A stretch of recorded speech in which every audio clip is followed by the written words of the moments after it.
السلام علیکم ورحمۃ اللہ تعالی وبرکاتہ۔ الحمد للہ وکفا وسلام علی حبیبہ المصطفیٰ، اما بعد فاعوذ باللہ من الشیطان الرجیم، بسم اللہ الرحمن الرحیم۔ ان اللہ مع الذین اتقوا والذین هم محسنون، صدق اللہ مولانا العظیم۔ بارگاہ رسالت معاذ صلی اللہ علیہ وسلم میں درود پاک کا ہدیہ پیش کریں۔ اللہم صلی علی سیدنا محمد معدن الجود والکرم وآلہ واصحابہ الکرام وابنہ الکریم وبارک وسلم صلاۃ دائمۃ سرمدا ابدا۔ آج کی یہ محفل پاک سرکار غوث اعظم رضی اللہ تعالی عنہ کی 11ویں شریف کی مناسبت سے رکھی گئی۔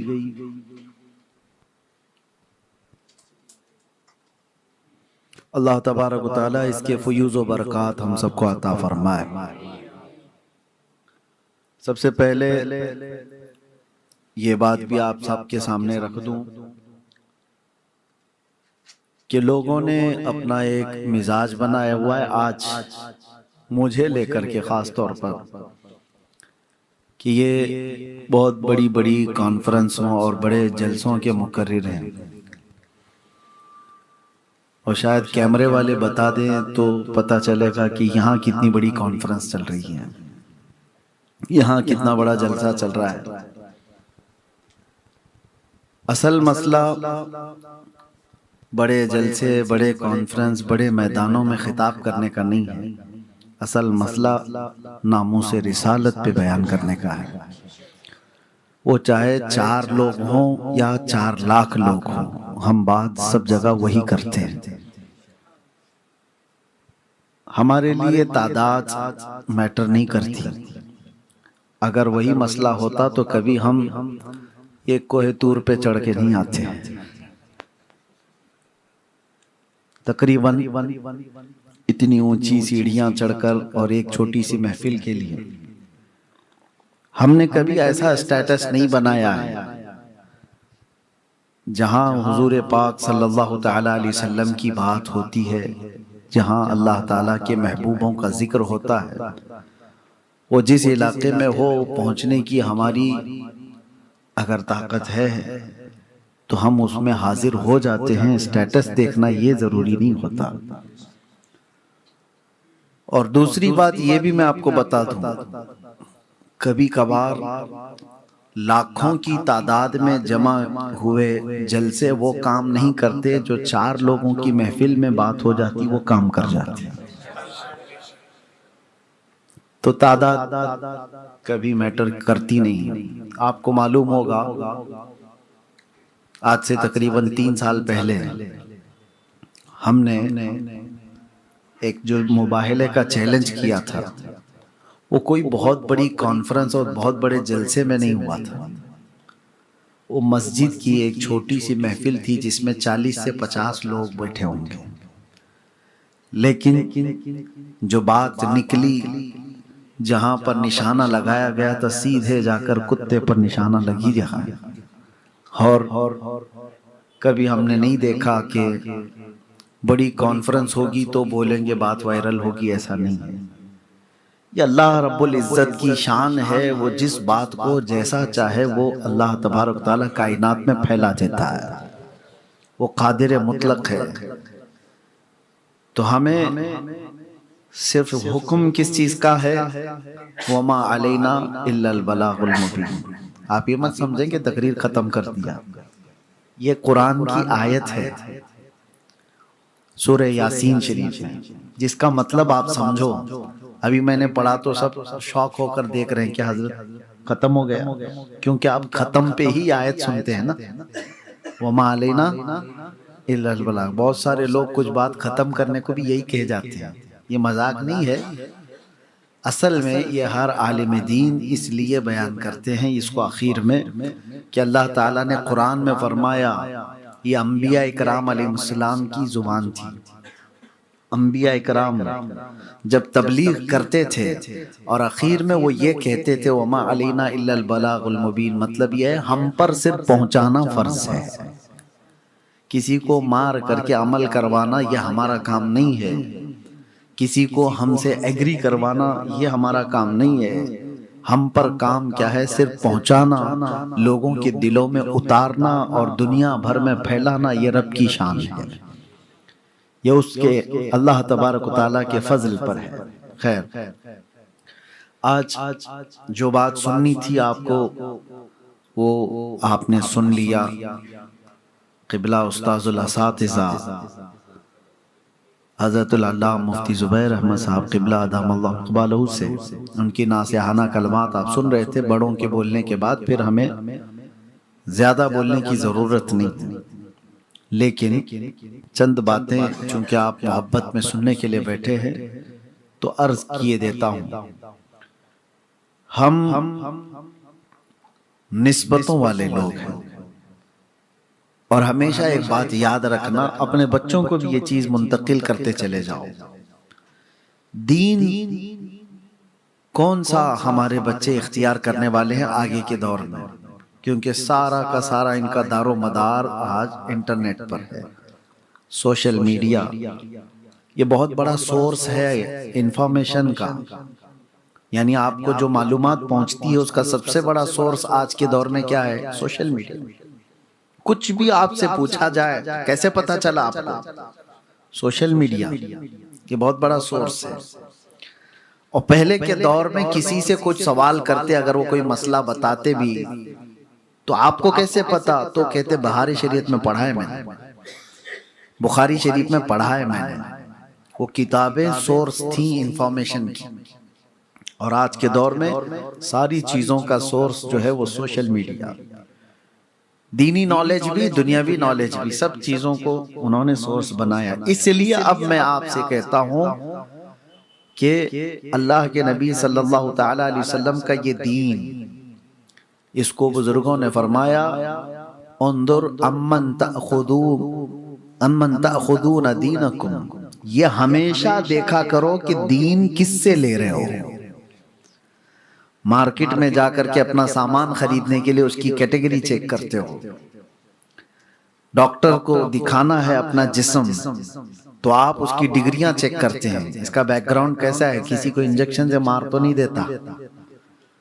اور اس میں بھی آپ عام طور پر ڈگری تو ہے یہ B H M S, B A M S, B U M S, لیکن آپ کس چیز کو ترجیح دیتے ہو وہ بھی آپ کو پتا ہے۔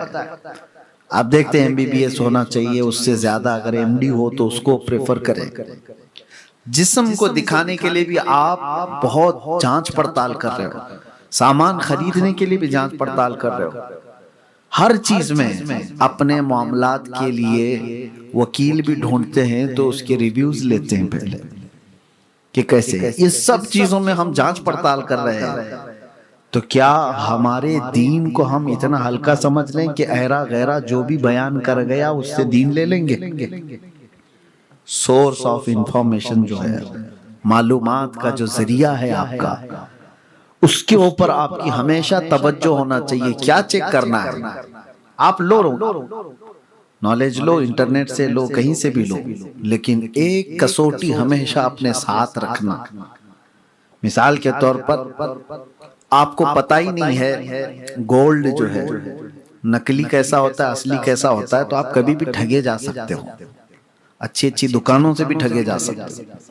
لیکن اگر آپ کے پاس پارس ہے، چیک کرنے والا کوئی آلہ ہے، تو آپ جہاں پر بھی جائیں گے اپنے اس آلے کا استعمال کریں گے۔ مجھے بہت قیمتی چیز خریدنی ہے تو چیک تو کر لوں کہ اس میں پیوریٹی کتنی ہے، اوریجنل کتنا ہے۔ آپ چیک تو کرو گے، کسی سے کروا تو لو گے، دو چیزیں تو کرتے ہو سونا خریدنے سے پہلے۔ اس لیے ایک پارس آپ کے پاس ہونا چاہیے، ایک کسوٹی آپ کے پاس ہونا چاہیے کہ دین جو حاصل کر رہے ہو ایک بہت بڑی دولت آپ حاصل کر رہے ہو، اور سورس آپ کو لینا ہے تو اس کسوٹی کے ذریعے سے پرکھ کر کے دیکھنا، کبھی یہ مت دیکھنا کہ اس کا جبہ کیسا ہے، اس کی ٹوپی کیسی ہے، اس کی داڑھی کیسی ہے، اس کے پاس ڈگریاں کون سی ہیں، یہ انجینئر ہے کہ ڈاکٹر ہے کہ پروفیسر ہے، کون سے مدرسے کا فارغ ہے، یہ سب چیزیں بعد میں میٹر کرتی ہیں۔ سب سے پہلے یہ دیکھنا عشق رسول کتنا ہے، نبی پاک صلی اللہ تعالی علیہ وسلم کی یہ محبت میں کتنا ہے۔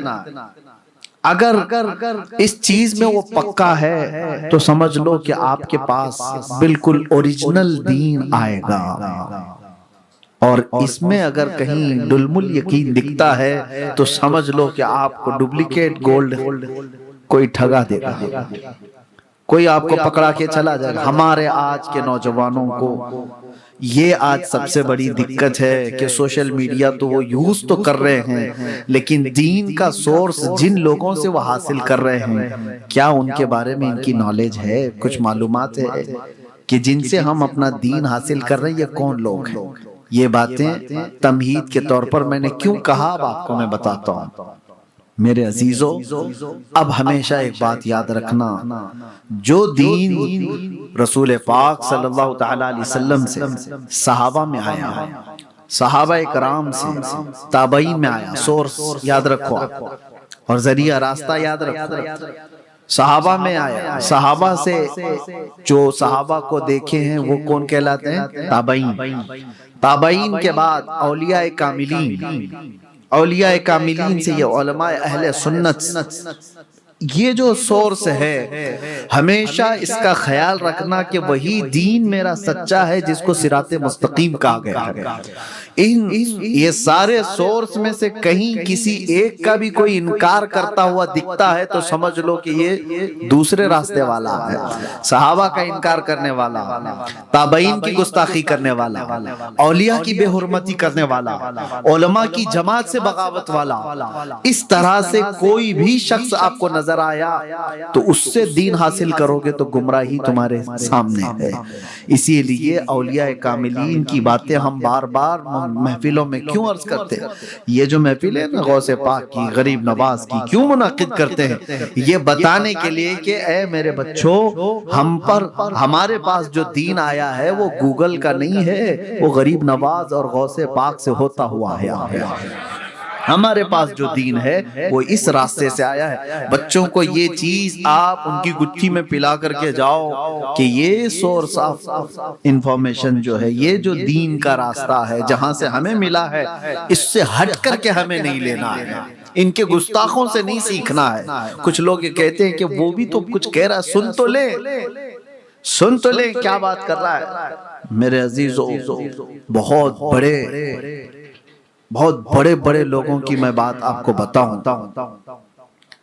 کہ جن لوگوں کی باتوں کی طرف آپ توجہ کرتے ہیں نا، یہ عام بات نہیں ہے، کسی بد مذہب اور بد عقیدہ کی باتیں، عام لوگوں کی بات کر رہا ہوں۔ چلے ہم یا دیگر علماء اصلاح حال کے لیے کسی کے ساتھ بات کی ہے وہ الگ بات ہے، کسی کے ساتھ بیٹھک ہوئی ان سے کچھ سمجھنے کے لیے، تبادلہ خیال کے لیے اور دیگر معاملات کے لیے، جو علماء اہل سنت ذمہ دار، وہ اگر ان کے معاملات اصلاح کی خاطر، دین کی تبلیغ کی خاطر، سنیت کی خاطر اگر وہ ان کے معاملات وہ ایکسپشن میں، عوام الناس کے لیے، عوام اہل سنت کے لیے میں کہہ رہا ہوں کہ اگر آپ دینی معاملات میں کسی ایسے کی طرف توجہ بھی کیا تو بزرگوں نے فرمایا کہ مرنے کے بعد اللہ تبارک و تعالیٰ اس کے ساتھ سخت پکڑ فرمائے گا۔ ایک بزرگ کا واقعہ بیان کیا گیا ہے، بہت پائے کے بزرگ ہیں، ان کے انتقال کے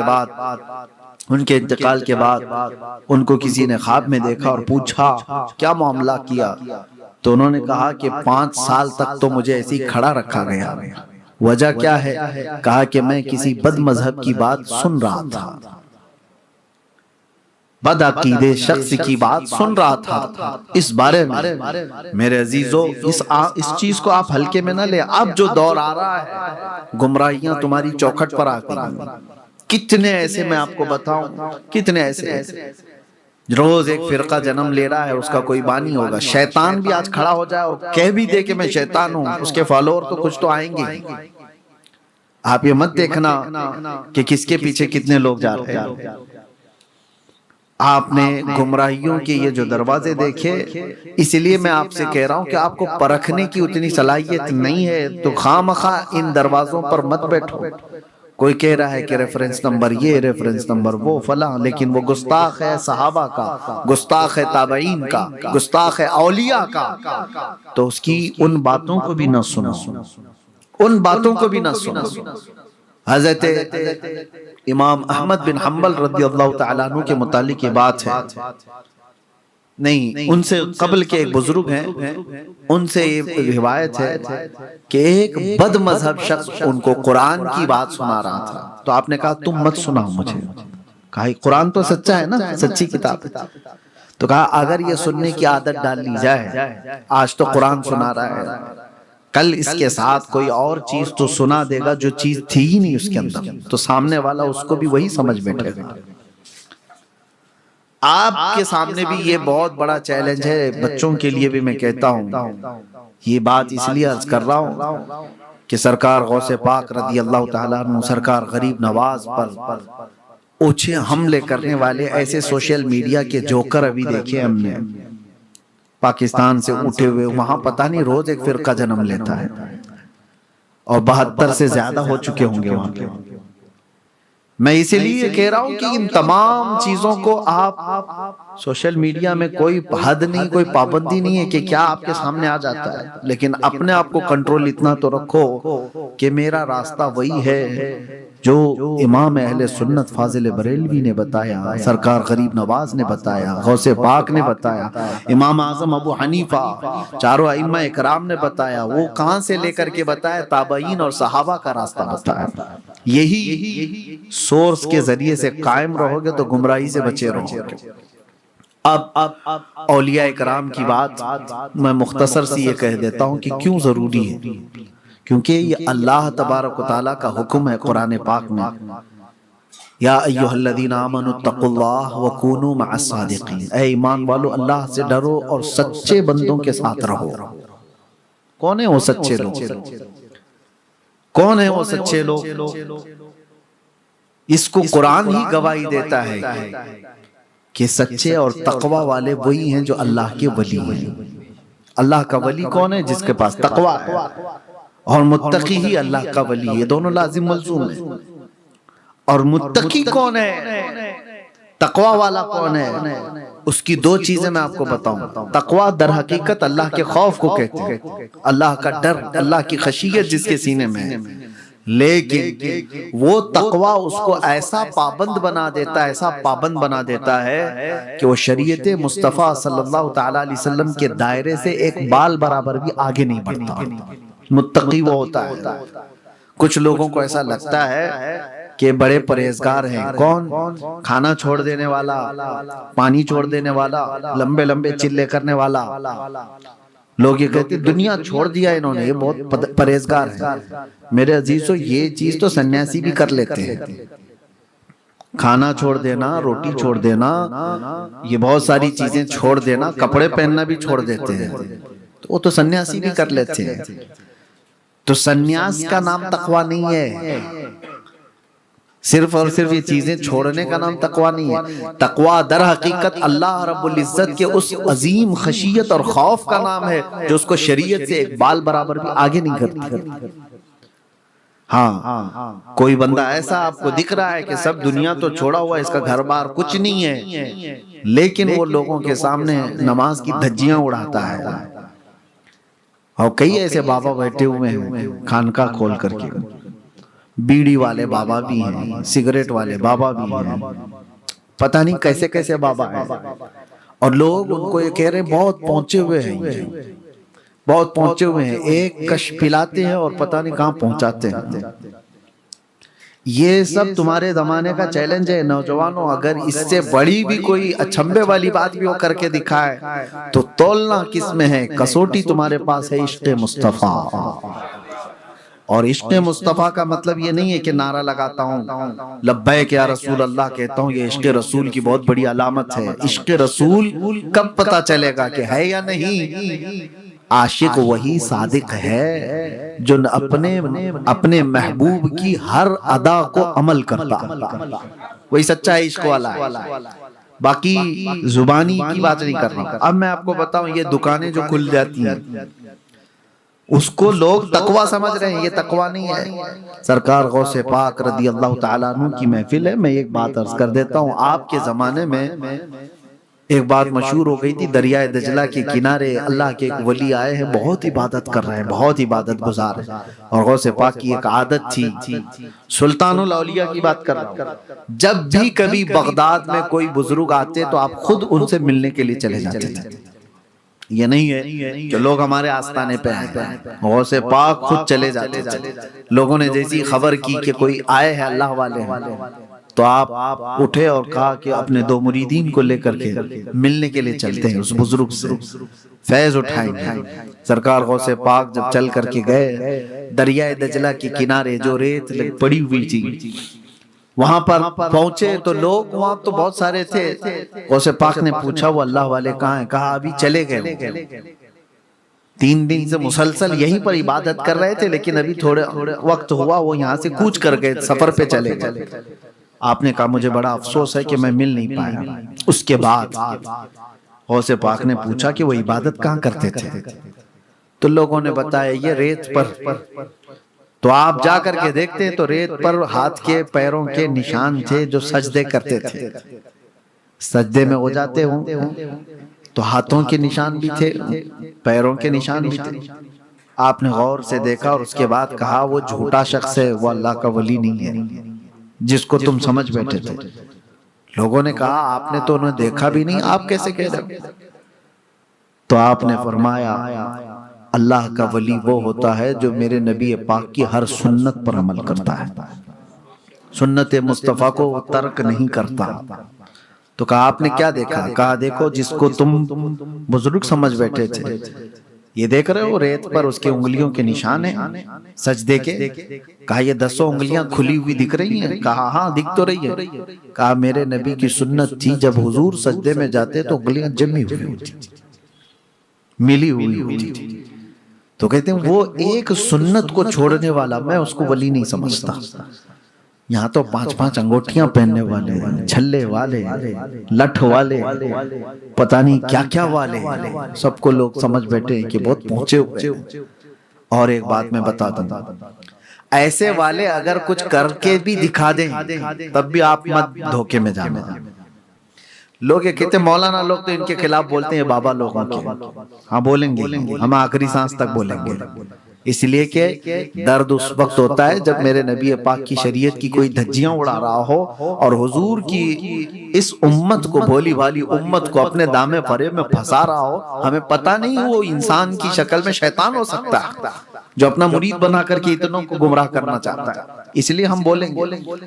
لیکن کبھی کبھار ایسا ہوتا ہے کہ کچھ بابا وہ تو سائیکالوجی کھیل رہے ہیں، مطلب لوگوں کے دماغ پڑھ کر کے بھی کھیل رہے ہیں، تو یہاں پر تو بیچارے کچھ ہمارے چلے گئے، لیکن کچھ ایسے ہیں بہت ڈھیٹے ہیں، اس سے بھی آگے کر کے دکھاتے ہیں، کچھ اور بڑی چیزیں بھی کر کے دکھاتے ہیں، ہاتھ رگڑ کر کے سکہ نکال دیا، ارے بابا بہت پہنچے ہوئے، بہت کچھ کر کے دکھانے والے لوگ بھی آپ کو اگر ٹکراؤ ہو جائے تب بھی مت سمجھنا، کسوٹی یاد رکھنا، کسوٹی یاد رکھنا۔ اور وہ اگر کوئی کرامت نہ بھی دکھائے تو وہ بادشاہ ہے، اگر حضور کا عشق اس کے پاس ہے، کوئی کرامت نہ دکھائے وہ بادشاہ ہے ہمارے دلوں کا۔ اس سے بڑی چیز میں آپ کو بتاؤں، شیخ عبدالحق محدث دہلوی رحمۃ اللہ علیہ اتنے پائے کے بزرگ ہیں، مدینہ طیبہ کے، آپ وہاں سے ہندوستان آئے تھے، حضور کے حکم پر آئے تھے، حضور پاک صلی اللہ علیہ وسلم کی خواب میں زیارت کرتے تھے اور مدینہ میں رہتے تھے۔ اللہ کے نبی صلی اللہ علیہ وسلم کا حکم ہوا تھا کہ تم جاؤ ہند میں میری حدیثوں کو پھیلاؤ۔ علم حدیث آج بھی اگر آپ پوچھیں گے چاہے کوئی بھی ہو، یہاں جتنے سنی دیوبندی جتنے بھی مدارس ہوں، اوپر جا کر کے شیخ عبدالحق محدث دہلوی صاحب سے ہی سند اوپر جاتی ہے ہندوستان میں، سند حدیث۔ تو شاہ صاحب رحمۃ اللہ تعالیٰ علیہ جب یہاں آئے تھے تو ان کا ایک معمول تھا، حضور پاک صلی اللہ علیہ وسلم کی بارگاہ میں عریضہ پیش کر کے آئے تھے، بڑا دور کا سفر کر رہا ہوں، مدینے سے دوری مجھے برداشت نہیں ہوتی، کرم اتنا فرمائیں کہ دن بھر میں لوگوں میں حدیث کی نشر و اشاعت کروں گا، شام کو تھکا ہارا آ جاؤں، آنکھیں بند کروں تو آقا آپ کی زیارت ہو جائے، مدینے کی زیارت ہو جائے یا روضہ رسول کی زیارت ہو جائے۔ تو یہ معمول سیدنا عبدالحق محدث دہلوی کا تھا۔ جب آئے بزرگوں نے لکھا ہے کہ وہ دن بھر درس و تدریس کرتے، حدیث پڑھاتے، اور شام کو مراقبے میں جاتے، نبی پاک صلی اللہ تعالیٰ علیہ وسلم کے روزے کی زیارت کرتے یا حضور پاک کی بھی زیارت کر لیتے۔ یہ روز کا معمول تھا۔ ایک دن ایسا آیا کہ آپ ایک بستی سے گزر رہے تھے، بہت توجہ سے سنیں باباؤں کے عاشق لوگ، اور یہ میرا پیغام سب کو پہنچا ہے۔ یہ آج کے زمانے کا بابا نہیں ہے، شیخ عبدالحق محدث دہلوی کے زمانے کی بات کر رہا ہوں۔ گزر رہے تھے، کسی بستی سے گزرتے گزرتے ایک جنگل سے آپ کا گزر ہوا تو آپ نے دیکھا ایک خیمہ لگا ہے اور بہت سارے لوگوں کی بھیڑ جمع ہے۔ تو آپ بھی وہاں پہنچ گئے، لوگوں سے پوچھا کہ کیا ہے یہاں پر؟ کہا ایک بہت بڑے بزرگ ہیں یہاں پر، اللہ والے ہیں، بہت پہنچے ہوئے ہیں، اور تصوف کی بڑی باتیں ہیں، دل پر لگنے والی باتیں ان کی ہیں۔ تو مریدین کی بہت بڑی ایک جماعت بیٹھی ہوئی تھی، آپ بھی وہاں شریک ہو گئے۔ جو بزرگ تھے چھوٹی سی جھوپڑی میں تھے اور چارپائی پہ بیٹھے ہوئے تھے۔ شیخ صاحب رحمت اللہ علیہ جیسی آئے، آنکھیں بند کر کے انہوں نے کہا کہ شاہ صاحب قریب آ جائیے۔ مولانا علم حدیث کے جانکار، آپ تشریف لائیے، قریب آئیے۔ جب کسی کو کوئی نام سے پکارے تو وہیں تو ڈھہ جائے گا، پورا میرا سب کچھ پتا ہے حضرت کو۔ تو انہوں نے بلایا اور اس کے بعد بٹھایا، شاہ صاحب رحمت اللہ علیہ بیٹھے، اور اس کے بعد وہ بزرگ جب باتیں کرنے لگے، تصوف کی وہ پہنچی ہوئی باتیں، معرفت کی، حقیقت کی، طریقت کی باتیں، تو آپ کے دل پر بھی بڑا اثر ہوا۔ آپ بھی ان کے بہت باتوں سے متاثر ہوئے۔ محفل ختم ہونے کو تھی، بغل میں مٹکا رکھا ہوا تھا اور اس میں شراب بھری ہوئی تھی۔ بزرگ نے اپنے مرید کو بلایا، یا جو انسٹنٹ خلافت لیا ہوگا اس کو کہا کہ بھرو جام بھر کے دو۔ ایک پیالہ شراب کا بھرا گیا اور وہ بزرگ کے ہاتھ میں دیا گیا، انہوں نے لیا، اور اس کے بعد شاہ صاحب رحمت اللہ علیہ سے کہا ان کو بھی ایک پیالہ دو۔ اوریجنل شراب کی بات کر رہا ہوں، کوئی شراب عشق، شراب محبت، شاعروں کی شراب نہیں، جو نشہ لاتی ہے دھتورا، اسی کی بات کر رہا ہوں۔ شراب خود ایک پیالے میں اور دوسرا پیالہ حکم دیا کہ شاہ صاحب کو ایک پیالہ دے۔ آپ دیکھتے رہ گئے، شاہ صاحب رحمت اللہ علیہ علم حدیث کے ایسے آپ کو ہزاروں حدیثیں جو حافظ ہیں، جس کے علم حدیث کے بادشاہ کہلاتے، آپ نے کہا ہرگز نہیں، میں چھوؤں گا بھی نہیں، شراب حرام ہے۔ شیخ آپ کیا کر رہے ہیں؟ یہ سنو، بزرگ جو بیٹھا ہوا ہے یا پیر صاحب جو بیٹھے ہوئے ہیں، انہوں نے سیدھے کیا کہا، مولانا پی لو، ورنہ روزانہ جو تم بارگاہ رسول کی حاضری دیتے ہو وہ بند کرا دوں گا۔ اب سوچو، یہ راز کی بات ہے۔ شاہ صاحب رحمت اللہ علیہ تنہا مراقبے میں بارگاہ مصطفیٰ کی حاضری دیتے تھے۔ شاہ صاحب رحمت اللہ تعالی علیہ ہی مراقبہ کرتے اور وہ زیارت کرتے۔ اب جب بندہ کوئی سامنے والا اتنی بڑی بات بول دے تو اب کیا رہ گیا؟ اب اس کے بعد امتحان کی گھڑی ہے، یہ یاد رکھو۔ شاہ صاحب پیالہ لیا، کپ کپاتے ہوئے ہاتھوں کے ساتھ کہا کہ یہ کیسے میری بات جانتے ہیں؟ پھر آپ نے کہا نہیں، شراب نہیں پیوں گا، واپس میرے مصطفیٰ کریم صلی اللہ علیہ وسلم کی شریعت ہے، شراب اگر میرے نبی نے حرام فرمایا ہے تو قیامت تک کسی کے لیے حلال نہیں ہو سکتی، میرے لیے بھی نہیں، آپ کے لیے بھی نہیں، کسی کے لیے بھی حلال نہیں ہو سکتی۔ پھر انہوں نے کہا میں تمہاری روزانہ کی محفلیں دیکھتا ہوں، اور اس کے بعد شام میں تمہاری حاضری کس وقت ہوتی وہ بھی جانتا ہوں، بند کرا دوں گا۔ شاہ صاحب ایک طرف شریعت مصطفیٰ صلی اللہ علیہ وسلم اور ایک طرف یہ شیطانی شرارت، اس کو کیا سمجھا جائے؟ اور ایک طرف یہ امتحان کے بابا تو جان تو رہا ہے ساری چیزیں، یہ پہنچا ہوا تو ہے۔ اب یہاں پر آپ نے کہا شاہ صاحب نے کہ تھوڑی دیر کے لیے میں یہاں سے اٹھ جاتا ہوں، مجھے سمجھ نہیں آ رہی ہے کچھ، کوئی بات سمجھ میں نہیں آ رہی ہے، لیکن پیوں گا تو نہیں۔ یہ عشق مصطفیٰ بچا لیتا ہے، محبت مصطفیٰ تو تھی، آپ چھوڑ کر کے اٹھے اور کہا کہ نہیں شراب تو نہیں پیوں گا، آپ کو چھوڑ دوں گا، کہا جاؤ دیکھ لینا، بات آئی گئی ہو گئی، چلو ٹھیک ہے، آپ کہیں گے تکا مارا ہوگا، سائیکالوجیکل جو ہے کسی کی دماغ کو پڑھ لیا ہوگا کہ یہ ڈیلی کیا کرتا ہے اور بول دیا ہوگا، یہاں تک تو صحیح ہے۔ شاہ صاحب اس واقعے سے بہت ڈپریسڈ، بہت پریشان تھے، آئے، اس کے بعد شام کو اپنے معمول کے مطابق مراقبے میں بیٹھ گئے، حضور پاک صلی اللہ تعالیٰ علیہ وسلم کی زیارت کرنے کے لیے۔ جیسے ہی آپ نے مراقبہ اپنا مکمل کیا زیارت کے لیے، تو دربار رسول تو نظر آ رہا ہے اور چوکھٹ پر یہ بزرگ کھڑا ہوا ہے، کہہ رہا ہے کہ نہیں عبدالحق میں تمہیں جانے نہیں دوں گا، زیارت ہونے نہیں دوں گا، تم نے میری بات نہیں مانی۔ اب بتاؤ کیا کیا جائے؟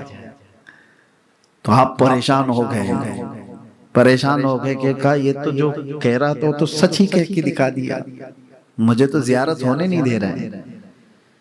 آپ جھٹک کر کے اٹھ گئے، رات بھر آپ عبادت کرتے رہے بے چینی سے، دوسرے دن اس طرف گئے بھی نہیں، دوسرے دن گئے نہیں، اپنے آپ کو برداشت کرتے رہے۔ ظاہر سی بات ہے یہ بولنے میں آسان لگ رہا ہے، ایک عاشق رسول کی تڑپ آپ نہیں جانتے جس کو بارگاہ مصطفیٰ سے روک دیا جائے۔ میاں آج ہم کو اگر کوئی صرف سفر میں وہاں روک دے تو اوپر نیچے ہو جاتے ہیں، اور وہ ایسے فنا فی الرسول جن کی زندگی مصطفیٰ کے قدموں میں ہے اور وہ روزانہ بارگاہ مصطفیٰ کی حاضری دیتے ہو، ان کو اگر کوئی روک دے تو ان کا کیا حال ہوتا ہے؟ بسمل کی طرح تڑپتے ہیں۔ پھر دوسرا دن آیا، رات کو مراقبے میں بیٹھے، سیم وہی پوزیشن کل والی، آج بھی وہ شخص کھڑا آنکھوں کے سامنے ان کے نظر آتا ہے اور کہتا ہے عبدالحق میں تمہیں حاضری دینے نہیں دوں گا۔ دوسرا دن اسی طرح گزر گیا۔ اس سچویشن کو آپ سمجھو کہ دل ہو سکتا ہے کبھی مائل کر لے، جا کے صلح مصالحت کر لیتے ہیں، اتنی بڑی نعمت تو چھوٹ رہی ہے، اتنی بڑی دولت جو میرے ساتھ روزانہ کی تھی وہ چھوٹ رہی ہے، بات تو کر لیں، اس سے کیا مسئلہ ہے؟ ہو سکتا ہے وہ کوئی اوریجنل شراب نہیں پلا رہا ہو سکتا ہے کوئی اور شراب پلا رہا ہو، لیکن شیخ صاحب کہتے ہیں بدبو تو وہی دھتورے کی ہے، یہ نشہ لانے والی شراب کی بات کر رہا ہے، کیسے ہو سکتا ہے ایسے؟ بہت اپوزٹ چیز ہے۔ تیسرا دن آیا، تیسری رات آئی تو بے قراری اتنی بڑھ گئی، آپ کو میں بتا رہا ہوں، آج آپ نے مراقبہ نہیں کیا، آج ہمت نہیں ہو رہی تھی، مراقبہ نہیں کیا، اب جو اوریجنل چیز عاشق رسول کی ہوتی ہے وہ آپ نے استعمال کیا۔ کیا ہے سب سے بڑی چیز جو عاشق رسول کے پاس ہوتی ہے؟ اس کی وہ سسکیاں جو حضور کو پہنچاتی ہیں۔ بے اختیار رو پڑے، بارگاہ مصطفیٰ نے کہا اس منظر سے، اس حال سے مجھے یا رسول اللہ آپ کے سوا کوئی نہیں نکالے گا، مجھے بتا دو یا تو میں غلط ہوں، آپ کی شریعت کا پاس و لحاظ کرنے کے لیے میں کھڑا ہوں، آپ کی حدیثوں کی حفاظت کرنے کے لیے میں سب چھوڑ کر کے آیا ہوں، آقا اگر میں غلط ہوں تو مجھے مار دیا جائے، مگر اس تڑپ کو اور لمبی نہ کی جائے، اس بے قراری کو اور لمبی نہ کی جائے، اگر مجھ سے کوئی خطا ہوئی ہے۔ یہ جب دل درد سے روتا ہے تو بزرگوں نے فرمایا محمد کو ہم بے قراروں میں ڈھونڈو، محمد کو غم گساروں میں ڈھونڈو صلی اللہ علیہ وسلم۔ اچانک آپ کی آنکھیں بند ہوئی، بارگاہ مصطفیٰ صلی اللہ تعالی علیہ وسلم کی حاضری نصیب ہوئی. صرف اتنی ہی نہیں, روضہ رسول سے تیز آواز آتی ہے, اخرج یا کلب, اے کتے ہمارے دربار سے نکل جاؤ. یہ ایسی آواز آئی, دروازے پر کھڑا ہوا جو شخص تھا چھٹ گیا, کہیں کوئی نظر نہیں آتا ہے, اور آفتاب رسالت اپنے پورے آب و تاب کے ساتھ عبدالحق محدث دہلوی کی آنکھوں کے سامنے. دل کو قرار, دل کو چین, دل کو سکون. اور پھر فرمایا گیا عبدالحق تو اپنے امتحان میں کامیاب ہو گیا. دیکھا گیا کہ تو شریعت کو چھوڑتا ہے اس چیز کے لیے بھی, یعنی حضور کے دیدار کے لیے بھی شریعت نہیں چھوڑی جاتی. دوسری تو چیزیں چھوڑو, حضور کے دیدار کے لیے بھی شریعت نہیں چھوڑی جاتی. شاہ صاحب رحمت اللہ تعالی علیہ اس کے بعد ظاہر سی بات ہے جو اس پوزیشن پہ پہنچتا ہے نا تو پھر اس کا ایمان ہمالیہ سے بلند بہت بلند ہو جاتا ہے. مضبوط ایمان کے ساتھ آپ نکلے, اور اس کے بعد پھر سوچا کہ جا کر کے اب جنگل میں بیٹھے ہوئے اس پاکھنڈی کو بات کروں, کہاں چلا گیا وہ. تو جا کر کے اس راستے پر جاتے ہیں تو دیکھا مریدین تو ہیں بے چین بے قرار, ادھر ادھر کوئی ادھر پکڑو چھوڑو, یہ سب چیزیں چل رہی ہیں. اور کٹیا کہاں ہے, جھوپڑی کہاں ہے. تو دیکھا گیا جھوپڑی میں آگ لگی ہوئی ہے, دھواں دھواں ہے. لوگوں سے پوچھا کہ صاحب کہاں چلے گئے, کہاں گئے پیر صاحب. تو لوگوں نے کہا حضرت ہم کو پتہ نہیں, اچانک ایک حادثہ ہوا, ایک بجلی کڑکی, بجلی کا شعلہ جھوپڑی پر پڑا تو پڑا بجلی کی اس شعلے سے آگ کی چنگاریاں نکلنے لگی, دھواں تو آ رہا ہے. ہم پیر صاحب کو بچانے کے لیے نکلے تو دیکھا جھوپڑی سے پیر صاحب نے یہ کتا جا رہا تھا. شیخ صاحب نے فرمایا کتا ایسا ہی نہیں تھا, میرے مصطفیٰ کے حکم پر نکلا ہوا کتا تھا, وہ شیطان تھا. اور شیطان کو اللہ نے اتنی طاقت دی ہے وہ تمہارے تصورات میں بھی آ سکتا ہے. آپ کیا سمجھ رہے ہیں تمہارے تصورات, بلکہ یہ فرمایا گیا ہے کہ شیطان تمہارے خون کے ساتھ دوڑ رہا ہے, خون کے ساتھ دوڑ رہا ہے. تو یہاں تک بھی بات پہنچ جائے تب بھی یاد رکھنا میرے مصطفیٰ کی شریعت کو نہیں چھوڑ سکتے. حضور پاک صلی اللہ تعالی علیہ وسلم کو چھوڑ کر کے, ان کی شریعت کو چھوڑ کر کے, چاہے کوئی بھی ہو وہ ٹھوکر میں. بے ان کے واسطے خدا کچھ عطا کرے, ہاشا غلط غلط یہ ہوس بے بسر کی ہے. اعلیٰ حضرت فرماتے ہیں بخدا خدا کا یہی ہے در, نہیں اور کوئی مفر مقر. جو وہاں سے ہو یہی آنکھیں ہو, جو یہاں نہیں تو بات سمجھ میں آئے, جو یہاں نہیں تو وہاں نہیں. کوئی اگر کہتا ہے میں پہنچا ہوا ہوں اللہ کی بارگاہ میں, پہلے یہ دیکھو مدینہ پہنچا ہے کہ نہیں پہنچا. جو یہاں نہیں تو ہاں یہ ہو ہی نہیں سکتا. بے ان کے واسطے خدا کچھ عطا کرے. اور پھر اعلیٰ حضرت تو یہاں تک کہتے اللہ کا ذکر کرتے ہو نا, اللہ کا ذکر کرتے ہم, اللہ اللہ اللہ اللہ یہ ذکر ہے, بہت سارے اذکار ہیں. لیکن عاشق رسول کیا کہتا ہے, کبھی اس میں بھی آ کر کے بہک مت جانا کہ شیطان کو رب تبارک و تعالیٰ کی وحدانیت سے کوئی ٹینشن ہی نہیں ہے. پہلے سے وہ اللہ تبارک و تعالیٰ کا مخالف تھوڑی نہ تھا. وہ اللہ تبارک و تعالیٰ کو چیلنج بھی دے کر کے جو آیا نا قرآن میں ہے 23ویں پارے میں, کہتا ہے فَبِعِزَّتِكَ لَأُغْوِيَنَّهُمْ أَجْمَعِينَ. تیری عزت کی قسم. اللہ سے کیا کہہ رہا ہے وہ, تیری عزت, یعنی شیطان مانتا ہے نا اللہ کی عزت پہ اس کو سوال نہیں ہے. تو ذکر کے متعلق بھی آپ کو میں بتا دوں, اس سے ٹینشن نہیں ہے, اللہ کے ذکر سے. اعلیٰ حضرت یہی کہتے ہیں ذکر خدا جو ان سے جدا چاہو نجدی ہو, ذکر خدا جو ان سے جدا چاہو نجدی ہو. یعنی حضور کو چھوڑ کر کے اگر تم کہتے ہو کہ خدا کا ذکر ہے, یہ کہتے ہیں واللہ ذکر حق نہیں کنجی سقر کی ہے. یہ ذکر حق نہیں ہے, جہنم کی چابی ہے.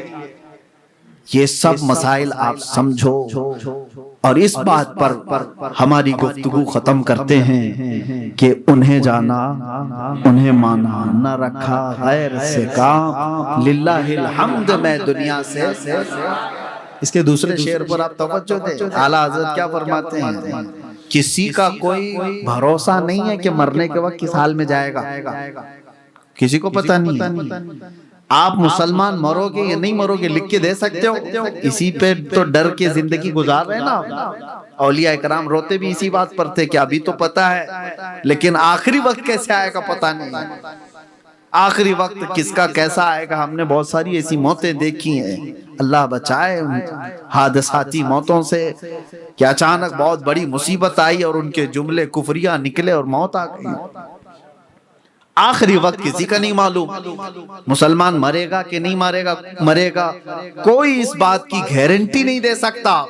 لیکن اعلیٰ حضرت فرماتے ہیں ایک چیز ہے جو تمہارے آخری وقت بھی اچھا ہونے کی ضمانت دیتی ہے. وہ کون سی چیز ہے؟ انہیں جانا انہیں مانا. یہ دروازہ پکڑے رہو گے تو ہوگا کیا؟ للہ الحمد میں دنیا سے مسلمان. یہ پکا ہے انشاءاللہ. یہ دروازہ پکڑے رہو گے تو ایمان کی حالت میں دنیا سے جاؤ گے. اللہ تبارک و تعالیٰ اسی راستے پر ہم سب کو گامزن رکھے. بارگاہ غوث سے، بارگاہ غریب نواز سے، بارگاہ امام اہل سنت سے ہوتے ہوئے اللہ تعالیٰ صحابہ تابعین کے اس راستے پر ہم کو چلائے اور دین کی سچائیاں ہمیں عطا فرمائے. وآخر دعوانا ان الحمدللہ رب العالمین. السلام علیکم. یا اللہ یا رحمان یا رحیم یا حنان یا منان یا ذا الجلال والاکرام یا بدیع السماوات والارض یا حی یا قیوم برحمتک استغیث یا کریم یا رحیم. ہم نے جو کچھ بھی پڑھا ہے، جو کچھ بھی اس محفل پاک میں کہا گیا، سنا گیا، ان سب میں جو غلطیاں، کوتاہیاں، کمیاں، بیشیاں ہوئی ہوں اپنے فضل و کرم سے معاف فرما دے. ان سب کا ثواب تیرے حبیب پاک صلی اللہ علیہ وسلم کی بارگاہ ناز میں عرض ہے مولا قبول فرما. رسول پاک صلی اللہ تعالیٰ علیہ وسلم کے توسل سے تمام انبیاء کرام علیہ السلام، مرسلین عظام، خلفائے راشدین، صحابہ کرام، صحابیات، ازواج مطہرات، بنات طیبات، شہداء کرام، صالحین، ائمہ مجتہدین، جملہ اولیاء کرام، تمام مؤمنین، مؤمنات، مسلمین، مسلمات کی روحوں کو نظر کیا قبول فرما. خصوصاً بالخصوص پیر پیراں، میر میراں، سلطان الاولیاء، شہباز لا مکانی، قندیل سمدانی، قطب ربانی، سیدی محبوب سبحانی عبد القادر جیلانی غوث العظم البغدادی قدس اللہ سرہ الشریف کی بارگاہ میں نظر قبول فرما. سلطان الاولیاء غریب نواز رضی اللہ تعالیٰ عنہ کی بارگاہ میں نظر قبول فرما. اور تمام مشائخ اہل سنت و جماعت کی بارگاہ میں اور خصوصاً ممبئی عظمہ میں آرام فرما. تمام اقطاب اولیاء کاملین کی روحوں کو نظر کرتا ہوں قبول فرما. ہم سب کے خاندانوں میں سے جو انتقال کر چکے ان سب کی، ہمارے والدین کی قبروں پہ مولا اس کا ثواب پہنچا دے. یا رب کریم احسن الخالقین، ہم سب کو سرکار غوث پاک رضی اللہ تعالیٰ عنہ کے توسل سے ان کے تقوی و طہارت کی ایک جھلک عطا فرما دے. مولا ان کے علم نور کی برکتیں عطا فرما. ہماری زندگیوں کو مولا تمام تر شر و فساد سے بچا لے. حاسدین کے حسد سے بچا، شرین و فتینوں کے فتنے سے بچا، جلنے والوں کی جلن سے بچا، جادو، سحر، سفلی، علوی، ہر طرح کی مار سے بچا. خصوصاً مولا گناہوں کی بیماری سے شفا عطا فرما. اللہ گناہوں کی بیماری سے شفا عطا فرما. ہم سب کے ان کمزور دلوں کو مولا تو کشادہ کر دے اور تیرے حبیب پاک کا سچا عشق عطا فرما. ان کے قدموں پر مر مٹنے والی جان عطا فرما. اے رب کریم احسن الخالقین، قیامت تک ہماری نسلوں میں عاشقان مصطفیٰ پیدا فرما. ہماری اولاد کو بدعقیدہ اور گمراہ ہونے سے محفوظ فرما. یا رب العالمین، یا اکرم الاکرمین، یا احسن الخالقین، ہماری ماؤں، بہنوں، بچیوں، بیٹیوں، بہوؤں، بیویوں، سب کو ہم نے تیرے حوالے کر دیا. ان کی عزتوں کی حفاظت فرما. اے اللہ ان کی عفتوں کی حفاظت فرما. خصوصیت کے ساتھ مولا ہم سب کو حلال کھلا اور حرام سے بچا. اے اللہ نہ جانے یہ آنکھیں کب ہمیشہ کے لیے بند ہو جائیں. ان آنکھوں کے بند ہونے سے پہلے ایک بار تیرے حبیب پاک کے چہرے کی زیارت نصیب فرما. اے کریم خدا ارحم الراحمین، امت مصطفیٰ پر رحم فرما دے. امت مصطفیٰ کی مغفرت فرما دے. فلسطین، عراق، شام، یمن، ہر جگہ کے تمام مومنین پر رحم فرما. ہمارے ملک عزیز ہندوستان کو امن و امان عطا فرما. ظالموں کے ظلم سے بچا. اے اللہ اس ملک کو ہر طرح کے شر و فساد سے بچا. اے قدیر و جبار خدا حسن الخالقین مولا، آخر میں تجھ سے یہ التجا ہے مولا کہ جب تک زندہ رہیں تیرے حبیب پاک کے سچے شہدائی بن کر کے زندہ رہیں، جب موت کا وقت آئے تو تیرے نبی پاک کے شہر مدینہ میں حضور کے قدموں پر موت نصیب فرما، دنیا میں ہر آفت سے بچانا مولا، عقبہ میں نہ کچھ رنج دکھانا مولا، بیٹھیں جو در پاک پیمبر کے حضور ایمان پہ اس وقت اٹھانا مولا۔ ان اللہ وملائکتہ یصلون علی النبی یا ایہا الذین آمنوا صلوا علیہ وسلموا تسلیما۔ اللہم صل علی سیدنا محمد معدن الجود والکرم وآلہ واصحابہ الکرام وابنہ الکریم وبارک وسلم، دعواہم فیہا سبحانک اللہم وتحیتہم فیہا سلام، وآخر دعواہم ان الحمدللہ رب العالمین۔ جب دمیں واپسی ہو یا اللہ، جب دمیں واپسی ہو یا اللہ، لب پہ جاری ہو بس لا الہ الا اللہ محمد رسول اللہ۔